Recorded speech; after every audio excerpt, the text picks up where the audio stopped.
स्वामी अग्निवेश 80 साल की उम्र में आज रात तकरीबन 8:30 बजे इस दुनिया से रुखसत हो गए। 21 सितंबर 1939 में वो पैदा हुए थे। उन्होंने सियासत में भी कदम रखा, हरियाणा से MLC बने, फिर आर्य समाज को ज्वाइन कर लिया। 2004 से 2014 तक आलमी आर्य समाज कौंसिल के सदर रहे। 1980 की दहाई में उन्होंने मजदूरों के हुकूक के लिए बड़े पैमाने पर काम किया और तहरीक चलाई। इन सब के अलावा वो हिंदुस्तानी जमहूरियत के अजीम सिपाही थे। मुल्क की जमहूरियत, सेकुलरिज्म और कौमी हम आहंगी को बरकरार रखने के लिए उन्होंने हमेशा कोशिश और जिद्दोजहद की। पूरी ज़िंदगी इस मिशन पर काम करते रहे और अपने इन कामों की वजह से वो हमेशा याद रखे जाएंगे।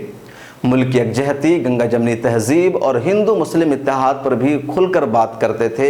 वो हमेशा इस बात के लिए फ़िक्रमंद रहे कि मुल्क में नफ़रत का माहौल ख़त्म हो, मोहब्बत और यकजहती को फ़रोग़ मिले, हिंदू और मुसलमान के दरमियान इत्तेहाद, यकजहती और भाईचारा बढ़े, फ़िरका परस्त ताकतों के ख़िलाफ़ हमेशा लड़ते रहे और खुलकर ऐसी ताकतों का हमेशा मुकाबला किया। जमहूरियत और सेकुलरिज्म को तक़वियत पहुँचाने के लिए उन्होंने हर तरह की कुर्बानी पेश की और कभी भी अपना कदम पीछे नहीं हटाया। उनके इंतकाल पर मारूफ मुस्लिम तंजीम ऑल इंडिया मिल्ली कौंसिल ने अपने शदीद रंजो गम का इजहार करते हुए इसे मुल्क और कौमी यकजहती का शदीद खसारा बताया है।